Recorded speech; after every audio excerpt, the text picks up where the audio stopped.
Halo sobat semua, selamat datang kembali di channel Donghua TV. Gimana kabarnya nih sobat? Pastinya baik-baik saja kan? Semoga sobat semua selalu diberikan kesehatan dan dilancarkan semua urusannya.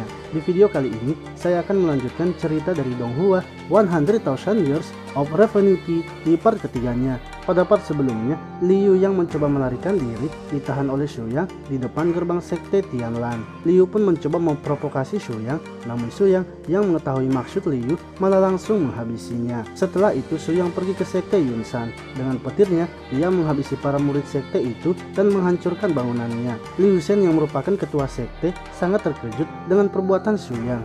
Ia pun mencoba melawan Shu Yang dengan tapak dewanya. Akan tetapi Shu Yang dapat menghentikannya dan menghabisinya. Leluhur sekte Yusan kemudian datang melawan Shu Yang. Dengan mudahnya Shu Yang menghabisi leluhur itu. Sementara Ling Su yang datang kini menyadari kalau Shu Yang adalah leluhur sekte Tianlan. Bagaimanakah kisah perjalanan selanjutnya dari Shu Yang kekuatannya telah diketahui. Namun sebelum lanjut menonton, jangan lupa sobat semua untuk like, komen, dan subscribe ya, agar Mimin selalu semangat memberikan video terbaru untuk sobat semua. Tak perlu berlama-lama lagi, langsung saja kita kocok ceritanya. Cerita dilanjutkan dengan Jingsu yang sangat senang karena sudah mengambil semua harta sekte Yunsan. Namun menurut Shu Yang, itu hanyalah benda biasa. Ling Su kemudian menanyakan bagaimana cara mereka membawa harta dan daging naga raksasa itu.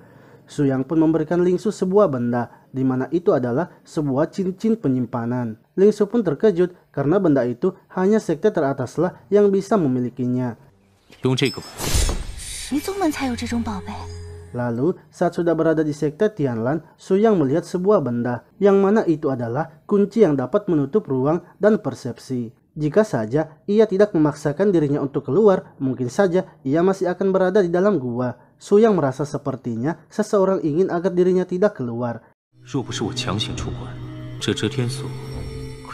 Lalu Ling Su pun datang membawa teh untuk Shu Yang. Shu Yang kemudian menanyakan keadaan yang terjadi selama 10.000 tahun ia berada di dalam gua. Ling Su mengatakan bahwa ia juga tak mengetahui apa yang terjadi dengan sekte Tianlan. Saat ia masuk ke sekte Tianlan, hanya ada satu senior saja dan masih dalam tahap pemurnian Qi. Namun sekarang hanya ialah yang memiliki status paling tinggi di sekte Tianlan. Itu pun ia hanya berada di ranah fondasi tahap menengah. Shu Yang merasa sepertinya ada konspirasi di balik semua ini dan ia ingin mengungkapkannya.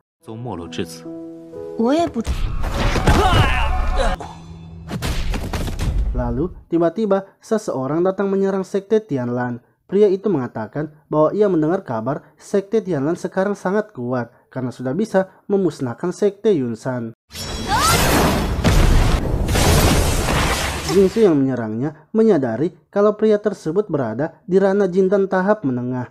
Pria itu memperkenalkan dirinya yang bernama Lu Wei. Lu Wei meminta kepada Jingsu untuk memberikan semua harta yang sudah ia ambil pada sekte Yunsan. Serta Jingsu juga harus menjadi pelayannya untuk menghiburnya. Dengan begitu, ia akan mengampuni sekte Tianlan. Jingsu pun tak terima dengan perkataan Lu Wei dan langsung menyerangnya. Namun dengan mudahnya, Lu Wei menghindari semua serangannya.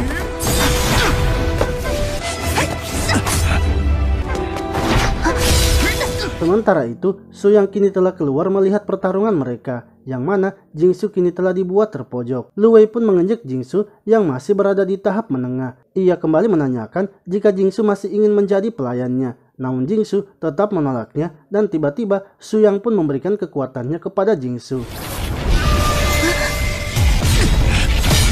Jingsu yang berhasil mengempaskan Lu Wei merasa terkejut. Shu Yang lalu mengancam Lu Wei jika berani menyentuh muridnya maka ia akan kehilangan lengannya. Lu Wei pun mengatakan bahwa Shu Yang sangat sombong, padahal Qi-nya sangat buruk.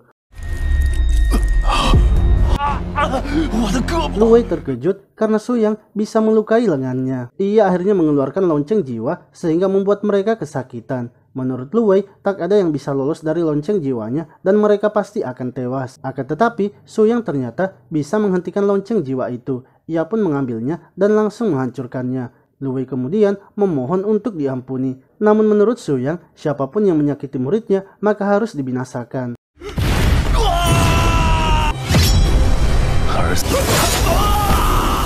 Sementara itu di tempat lain, seorang pria bernama Xiaolang mengatakan kalau Lu Wei adalah pecundang karena dapat dikalahkan oleh seseorang yang hanya berada di tahap pemurnian Qi. Lalu pria yang bernama Lu Qingfeng mengatakan bahwa menurut laporan sudah ada 3 orang yang berada di ranah Jindan tewas melawan Su Yang, dan salah satunya adalah Nes Konsol setengah langkah.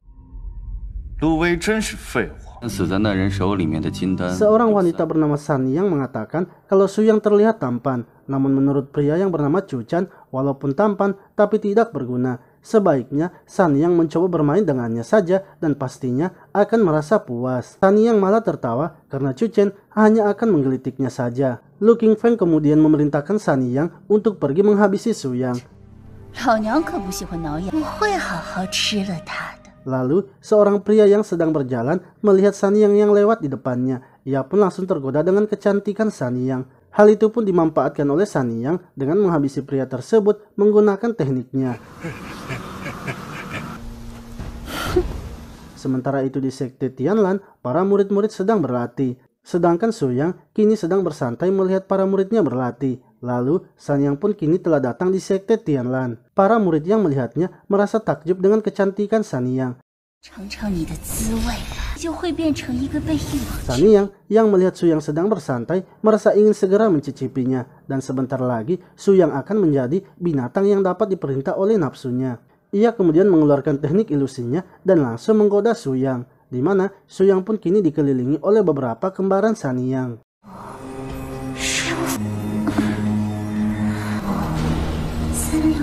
Namun Su Yang merasa kalau itu hanyalah trik yang kecil. Su Yang kecewa karena San Yang berani menunjukkan trik seperti itu kepadanya. San Yang pun marah karena mematahkan triknya bukanlah hal yang hebat. Ia kini akan mengeluarkan kemampuannya yang sebenarnya. Oke sobat semua, itulah tadi cerita dari Donghua 100,000 Years of Ravening Qi di part ketiganya. Nantikan terus cerita dari Donghua ini ya. Terima kasih telah menonton video ini. Sampai jumpa lagi di video selanjutnya.